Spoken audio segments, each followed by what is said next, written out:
I want to talk about reasons for the use of drugs classified as long-acting medication. One, given to patients who do not have insight.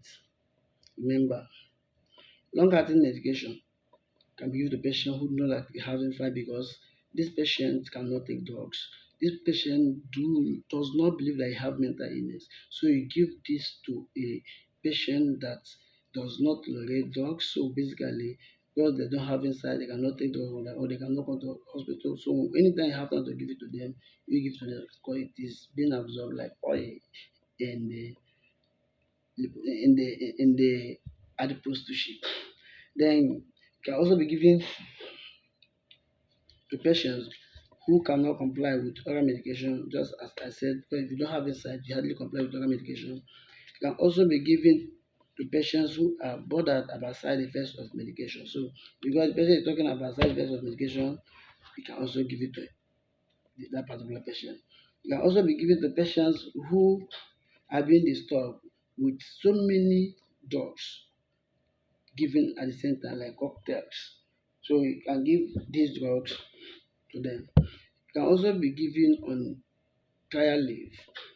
If you want to, like patient that is already in a hospital, can give this individual these drugs for trial leave, come back next week, depends on the dose. Then it can also be given to patients if you are doing home care treatment, patient placed on weekly or two-weekly visit, monthly visit, two-weekly visit, depends on the dose also. So can also give to patients who complain about frequency of taking medication. Some of them will say, I've been taking medication for long, I don't want to take again. So you can give it to this patient. You can also give it to patient that you're withdrawing from the oral medication. So it is a means of withdrawal from oral medication. Then you now place patient say I can be coming every 2 weeks, every month. Then it can also be given to patients that are very, very agitated about tablet toleration. Like those that do not tolerate tablets, those that do not tolerate many drugs, so they prefer injection. You can give it to them. So that is all about that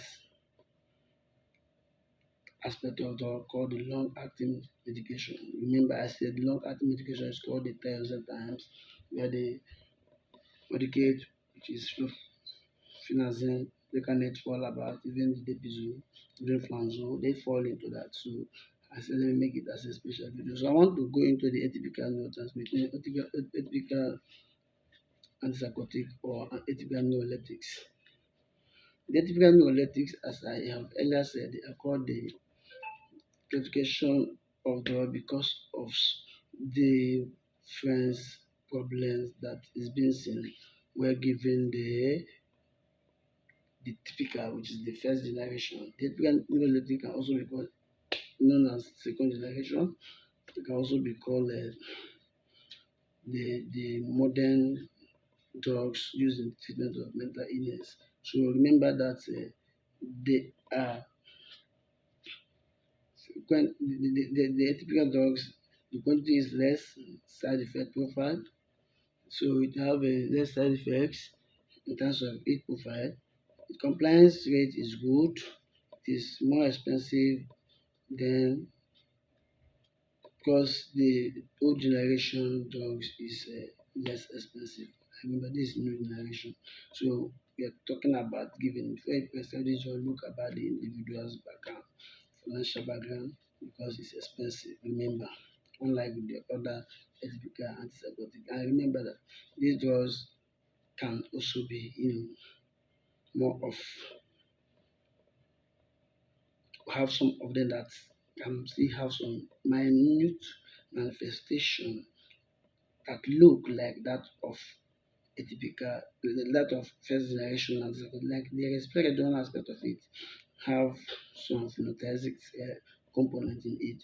So sometimes if you are taking a risperidone and you are manifesting with some other, let me say tremor please don't shock, don't be surprised if you can have these manifestations. Very, very sure. Then example of these drugs are clozapine, which is also called Lepones, can be given in 150 to 600 milligram in divided doses. We have risperidone, we have the olanzapine, we have the aripiprazole.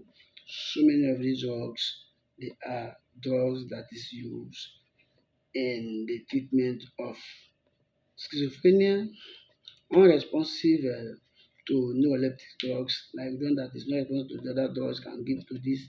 We still have psychotic disorder. So they treat the same thing like the major antipsychotic, but the only problem is it is faster in terms of function.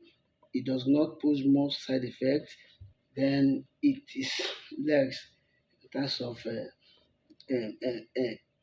frequency. Then the frequency is less.